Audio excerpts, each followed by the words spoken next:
এখন আমরা while loop দেখব। আগের লেকচারে বলেছিলাম আমি যে সিতে যেসব লুপ রয়েছে তাদের মধ্যে অন্যতম জনপ্রিয় লুপ হচ্ছে হোয়াইল লুপ, এবং এটা হচ্ছে সবচেয়ে সহজ। তো হোয়াইল লুপের সিনট্যাক্সটা কি?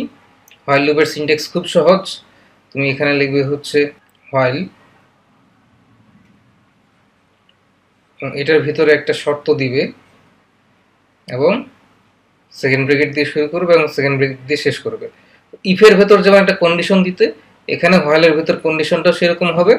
যেমন ইফের ভেতর কন্ডিশনটা সত্য হলে যেমন ভেতরের ব্লকের কাজটা করা হতো, তো হোয়াইলের ভেতর কন্ডিশনটা যতক্ষণ সত্য হবে ততক্ষণ ভিতরের যেই কাজ তুমি করতে চাও সেই কাজগুলা তুমি একের পর এক লিখে যাবে, সেই কাজগুলো হবে।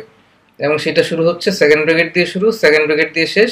আর হোয়াইলের কন্ডিশনটা যখন মিথ্যা হয়ে যাবে তখন এখানে প্রোগ্রামটা চলে আসবে এবং এখানে তোমার যদি কোনো স্টেটমেন্ট থাকে সেগুলো এক্সিকিউট হবে।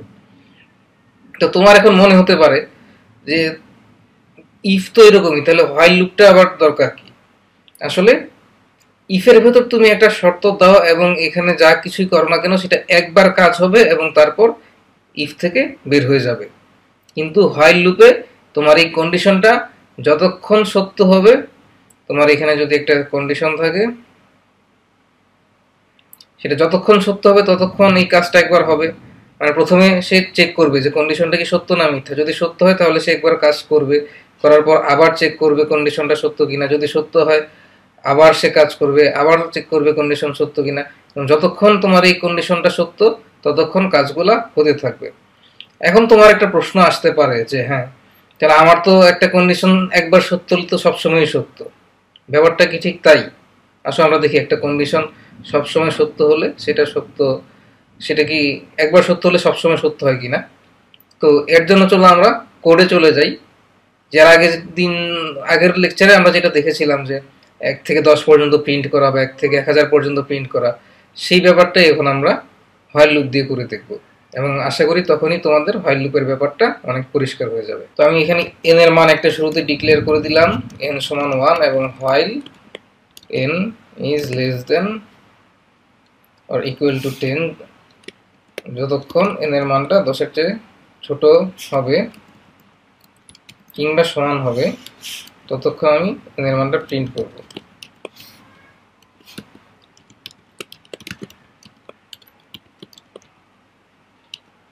এবং তারপর এখন দেখো আমি যদি ঠিক এতটুকুই করতাম, করে আমি প্রোগ্রামটা চালাই,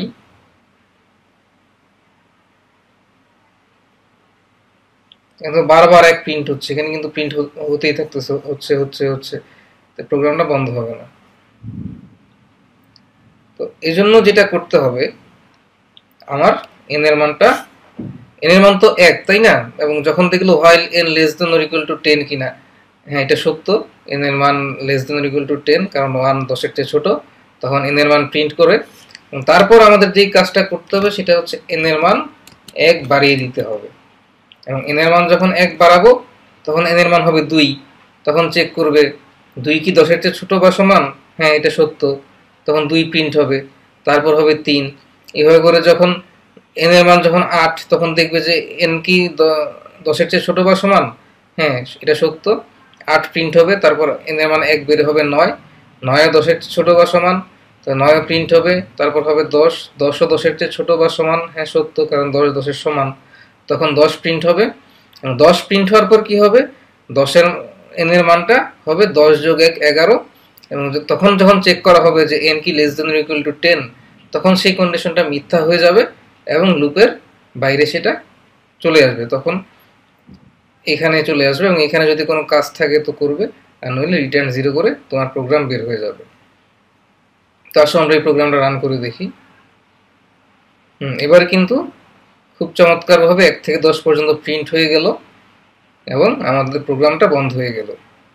তো লুপের ব্যাপারটা তো এখন বুঝতে পেরেছো যে এখন আমি যদি এখানে n এর মান আমি বলতাম যে 10 না, আমি 100 পর্যন্ত প্রিন্ট করতে চাই, শুধু 100 দিলেই হলো, তোমার কিন্তু আর অত কষ্ট করতে হবে না। 100 দেওয়ার পর তুমি প্রোগ্রামটা চালিয়ে দাও, এই যে n এর মান দেখো তুমি 1 থেকে শুরু করে একেবারে 100 পর্যন্ত প্রিন্ট হয়ে গেছে। তো প্রোগ্রামিং এর এটাই হচ্ছে মজা, যে তুমি একটা কাজ একবার বলে দিবে কম্পিউটারকে কিভাবে করতে হবে এবং তোমার কম্পিউটার সেটা করতে থাকবে। তো প্রোগ্রামিং তো প্র্যাকটিসের ব্যাপার, তো আমরা তো হোয়াইল লুপ শিখেই এখন অন্য কিছু করলে হবে না, আমরা আরেকটু হোয়াইল লুপটা প্র্যাকটিস করব। তাহলে এখন আমি একটা প্রোগ্রাম লিখব যেটা কি করবে, 1 থেকে 100 পর্যন্ত যতগুলো জোড় সংখ্যা আছে সেগুলো প্রিন্ট করবে। তো চলো দেখি আমরা প্রোগ্রামটা লিখে ফেলি। তো এর জন্য আমার একটা ভেরিয়েবল লাগবে n আছে। তো এখানে আমি যেমন n 100 পর্যন্ত সবগুলো সংখ্যা প্রিন্ট করতাম, তার বদলে এখানে আমি শুধু কোনগুলো প্রিন্ট করব, এখানে আমি প্রিন্ট করব যেগুলা জোড় সংখ্যা। তার মানে আমি 2 দিয়ে মড করে যাদের ভাগশেষ হবে 0 আমি প্রিন্টএফটা এখানে রাখবো।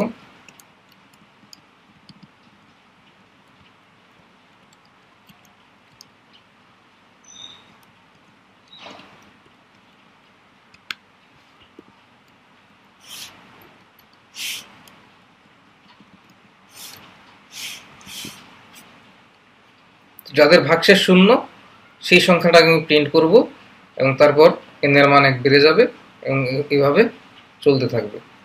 তো এই প্রোগ্রামটা আমরা রান করি এবং এটা যদি আমরা রান করি, তুমি দেখো যে আমাদের কি প্রিন্ট শুরু হচ্ছে থেকে 2 থেকে 2 4 6 8 10 এভাবে করে শেষ পর্যন্ত একেবারে 94 96 98 100। তার মানে আমাদের সব জোড় সংখ্যা প্রিন্ট হয়ে গেল। তার মানে আমরা হোয়াইল লুপ দিয়ে আরেকটা প্রোগ্রাম লিখে ফেললাম।